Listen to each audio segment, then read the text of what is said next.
what is up, GizTube? Welcome in. It's your host, Dirt and Nadia, and we're going through all of King Gizzard and the Lizard Wizard 2024 North American Tour, giving you our thoughts, our review, and our show superlatives. Today, we're talking about their marathon show from Chicago at Northerly Island. I guess that's the venue, or is that an island? I don't really know. Huntington Bank Pavilion at Northerly Island. Okay, there we go. Thank you, Nadia. I mean, this show had it all. One, it was a marathon show, so it was supposed to go 3 hours. Guess what? Spoiler, it went plus 3 hours. I think possibly the longest show I know that King Giz has done ever. We'll see. Someone fact check us on that. But before we get into our show superlatives, we're going to break down the set list with our friend Amicus. Amicus, tell us about this crazy marathon set list, bro. All right, thank you, Dirt and Nadia. We're going to do the Amicus set list breakdown for the Chicago show on September 1st, 2024. Boys start with an Nonagon suite. We get Robot Stop, Big Fig Wasp, Gamma Knife, People Vultures, and Mr. Beat. There's plenty of Sad Pilot teases within there. There's a Motor Spirit tease in Gamma Knife. There's an Iron Lung tease in People Vultures, but it's not a full-on Iron Vultures like we got in Newport, Kentucky. And then, those Sad Pilot teases happen again during Mr. Beat. Then after Mr. Beat, we get Sad Pilot into Rats in the Sky, into Daily Blues, into Cutthroat Boogie. The boys are going non-stop tonight. We then get You Can Be Your Silhouette with a nice little guest surprise of Alex Breton coming out and giving Joey a beautiful kiss. We then get an Iron Lung, a Crumbling Castle into the Fourth Color. Finally get some metal. They start with Hell, which goes into Predator X. Then we get an Electric Dragon that melts our faces with Flamethrower. Then we get a little bit of microtonal. We get All Is Known and Straws in the Wind. Then we get a huge bust out and kind of a special moment. We get the Hantayumi suite, but we get a bust out of Welcome to an Altered Future, 304 show gap since they've done that. And this is the first time they've officially done the full Hantayumi suite with the Welcome to an Altered Future intro. After this, we get some table songs, we get Swan Song and Set, and that's technically the end of the set list, and it's also the end of 3 hours, actually. But the boys decide to do Head on Pill and do another 15 minutes. As far as I know, this is the longest show the boys have ever done. Holy shit, face melters. Okay, wow. Yeah, damn. What a crazy set list. All right, let's get into our show superlatives. Nadia, what do you think? I mean, Dirt, there is just so much we can cover here. Like, this show was insane. Next level. If you were there, did you ascend at some point during the show, up into space? Are you watching us from sky right now? Anyways, let's get into it, starting with the top songs from the night. Now, they played a plethora of songs. So, Nadia, what would you say were your top 3 songs from this marathon set? And they all have to be individual songs, no suites allowed. I'm just kidding. No, I'm not going to do suite this time. What? Even though I obviously want to, because there was a suite that they played for the first time in full during this show. And it's one of my favorite suites. I will just pick one song from that suite. Okay. I'm going to pick an Altered Future, which is... I know. Wow, out of a 3-hour marathon set, you picked the shortest possible song they could play as your top song. I love it, though. When the Altered Future comes on, usually that means they're about to play through Hantayumi Suite, which is what they did this time. I honestly think it's an awesome song. I wish it was longer. It's a song, I think there was, how long of a show gap? Over 304 shows since they played it. And Altered Future is one of my favorite songs. I know it's so short and it just really introduces what's coming next. It's kind of an interlude, but I love it. Next up, I really loved the You Can Be Your Silhouette from this show. Yes. They were just feeling that jazzy vibe. They had Alex from Mild High Club there as well, so I feel like they wanted to, really do this right for him, and they did. So You Can Be Your Silhouette is another one. And then, you know what? I'm also going to pull out Big, Big Wasp. Whoa! Since I couldn't do all those first 6 songs from Donegal, I just had to pick one. I love the transition from Robot Stop to Big Fig Wasp. Big, Big Wasp. That guitar riff that they play, that transitions between the 2 songs, it just you never know once they play Robot Stop. They're probably going to play another Donegal song next, but you never know which one it's going to be. Right. So the fact that I heard that and I was like, yes, it's Big Fig Wasp, got me super pumped. I'm out of breath. This was such a good show. Wow, I'm wearing my red glasses today for Nonagon. Or that's what I'm saying. For Chicago. I don't know. There we go. Yeah. All right. There you go. Dirt, I'm tossing it over to you because I'm out of breath. I'm all worked up. It was such a good show. That's how it was. I also love those songs. Easily could have been the top songs. I actually had some different ones from you. First one, Cutthroat Boogie. This was a phenomenal Cutthroat Boogie. That one just rocks, man. When Andy controls that song, and it is sick. Not just with his harmonica, but his vocals too. Both of them are just completely, they had me enamored during that song. So Cutthroat Boogie was number 1. For number 2, I went with Head on Pill. Now this was the bonus track. They went to their 3-hour time, and then someone told them that they had some more time if they wanted to keep playing. So they added on a 20-minute Head on Pill with all these jams in between. It was sick, and that is just it's an awesome opener. It's awesome at any point in the set list, but to close out that marathon show with that was just epic. And unexpectedly, I think that kind of played into the epicness of it too. It was unexpected, and they mentioned that they had never played this song in Chicago before. Yeah, they said because they weren't repeating any shows from the 3 shows they played at the Salt Shed the year before in Chicago. So that was pretty crazy doing a marathon show like that. I guess they never played Head on Pill. So that's definitely my number 2. Number 3, I got Iron Lung, as always. How can I not? This one was sick as well. You hear it coming from a mile away and you just start getting super excited for it. Mm-hmm. And it always delivers. And honorable mention, the whole Murder of the Universe suite. So yeah, that was my top songs right there from the marathon show. If you were there, what blew your mind? Let us know in the comments below. Our minds were blown watching a stream, so I can imagine the energy of actually being there. Yeah, it was insane. Okay, moving on to the P song. Now, this is a marathon show, so I assume we all had to pee at least once, right? Even the band members had to pee, so yeah, they were taking pee breaks. I respect it. So, Nadia, what song would you go pee during? Oh, man, I hate choosing the pee song. I have FOMO. I hate missing out.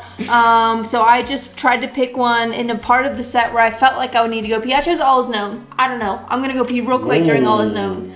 I'm going to regret it, but I did it.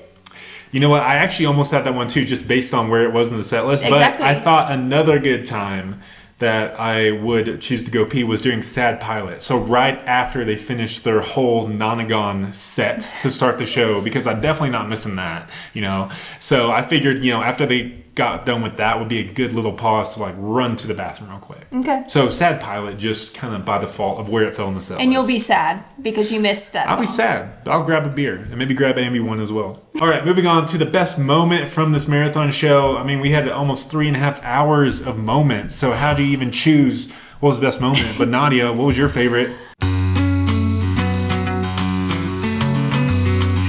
I don't know how you choose. One that stood out to me, I loved Joey kind of is like, hey, should we do a shot?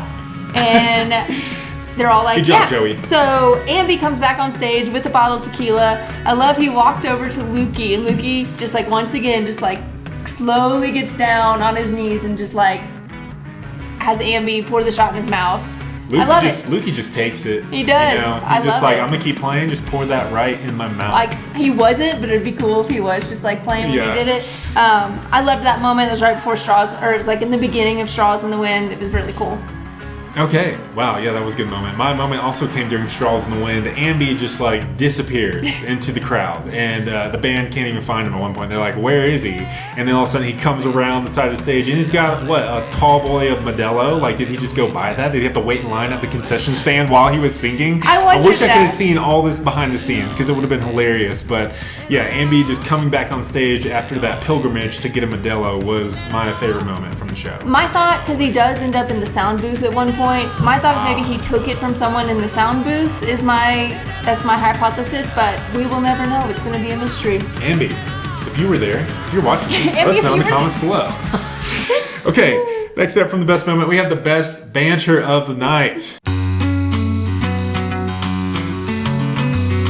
Man, they had a lot of talking to do tonight too. They did. It was well balanced though. I feel like they really balanced it well between the bands. Well, they couldn't talk too much because they had to get through 3 hours worth of songs. So my favorite banter was after Mr. Beat. So they've just finished this whole like Nonagon experience.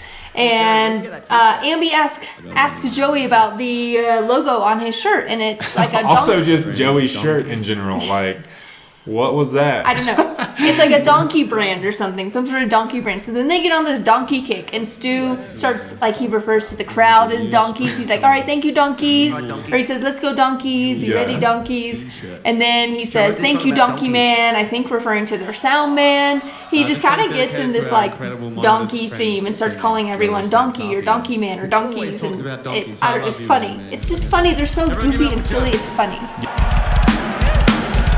Thank you, Donkey Man. Yeah, I love it. I actually had to just everything after Nonagon, which I guess I would miss because I was going pee during this segment.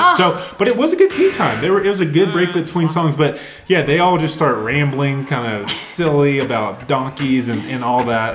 And then honorable mention at the end, right before Head on Pill, when they kind of decide what song they're going to play last. And Joey's like, Cav, I'm sorry, man. He's like, well, let's play this one really, really, really fast. He's like, well, slow at the first, but then fast. And Cav is probably just like about to throw a drumstick at him. I don't know. Well, he'd already thrown some drumsticks in the crowd. He had, yeah. Cavs was done. He was checked out. And Joey's like, you got to do this one super fast, man. Yeah, awesome banter. Okay, moving on. We have best dressed of the night.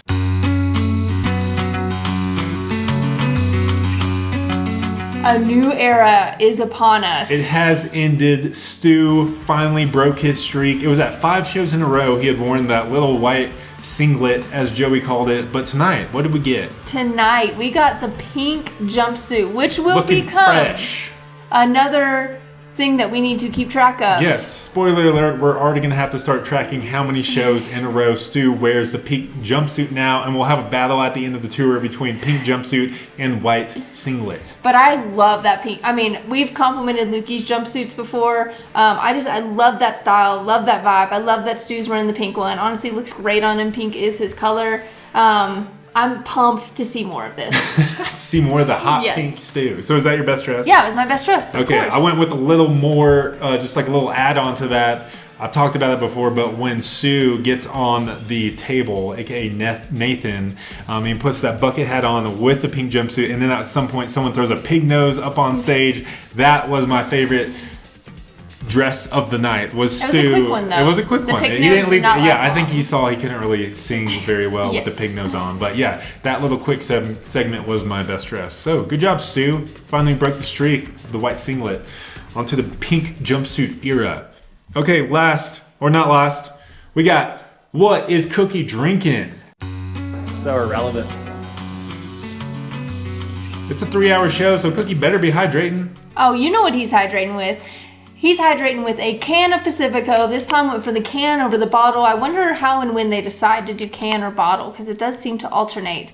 But one thing is for sure, we do know Cookie likes his Pacifico. I'm going to become a Pacifico drinker now just because of you, Cookie. Thank you. Pacifico, sponsor us. We should start having Pacificos out here, I guess. We should. But also, Cookie, since it's a marathon show, he didn't have but not one Pacifico. He had 2 Pacificos on his little table Hurricane Craig by the was end out. of the set. So he was getting crazy. I did not see if Cookie did one of those tequila shots, though. I didn't see that either. So that was, who knows? Up in the air. Who knows? But yeah, that's what he was drinking tonight. Okay, moving on to our most valuable player of this marathon show. Are we going to say the same person?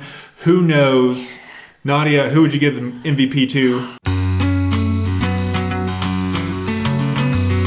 I mean, Cabs. My goodness, like 3+ hours at the rate and intensity that they play drums in their songs. I mean, I will always be in awe, is what I'm trying to say, of Cavs' ability to just keep the bar so high for that long. I mean, we are not worthy. We are not. I also gave it the Cavs. I mean, this was insane. You could tell after the normal set was over, he was done. He was throwing his drumsticks into the crowd, and Stu's like, but wait a second. They said we can play more. And, Cavs then has to eat a banana, but, man, he deserves it. Like, he is, like, not just all the metal stuff, just through the whole Everything. 3 hours. You said it, so I'm just being redundant. But, Cavs, you're the MVP, man, and honestly, you deserve it every night. But You do. Especially for these 3-hour shows. Mm-hmm. So that brings us to the overall show ranking. We haven't gotten a marathon show since those Forest Hills ones, but I feel like King Giz is in their groove right now on this tour, and this 3-hour marathon set hit at the perfect time. I mean, the fans agree. The fans on KGLW.net gave this show, I think this is the highest rating we've seen, 4.93. Wow, yeah, I think that is the highest ranking. And it got 46 votes, too. I think that's one of the highest numbers. Also, one of the most viewed streams from the tour on their YouTube channel, which is where we watch all these, by the way. You can find them, too. They're in the description below. Thank you, King Giz. Yes, thank you, King Giz and Heaps King Films. But, Yes. Nadia, what would your show ranking be? Did you like this marathon set as much as the fans did? Oh man, this marathon set blew me out of the water. My show ranking for this show in Chicago, 3+ hours, 72 confused cyborgs. Let's go. King Giz 72. even blew those cyborg machine brains with their psychedelic rock for 3 hours. Can you even picture 72 confused cyborgs just like wandering around? No, you can't. That's how awesome this show was. You can't even Sounds like some kind of dream or futuristic imagine it. horror movie. An altered future. Welcome to an altered future. What about you, Dirt? What did you think? I think I went a little bit more chill, but yeah, since all the guys had a great show and it was over 3 hours, I ranked them a 24-pack of Modelo because they deserve it. They need to kick back, get those legs up, and get a nice little buzz on with that Mexican lager, which is also one of my favorites, I will say. So, love seeing the. Share with them. Yeah, I was hoping that they might invite me back, to the green room, and I could, crack open a cold one with them. But yeah, anyways, this was a phenomenal marathon set. One of the best I've seen ever. It's definitely one that stands out. I mean, and with these marathon shows, it's hard for them not to stand out. They're already a step above, I feel like, before they even start. And the fact that this one even went over the 3 hours to almost 3.5 hours, they got to play a whole extra song in there. You had microtonal, you had the table, you had B741, you had metal, like it had it all. Phenomenal show. If you were there, like, was your mind freaking blown? How have you recovered? Yeah. What's it What is like? life like for you now? Were you able to watch any more King Giz shows? Probably, because now I'm like addicted at this point, so we got to watch more. Anyways, thank you for watching GizTube. It's Dirt and Nadia, your host. We're going through the rest of the tour. Can't wait for it. Peace out. Peace out.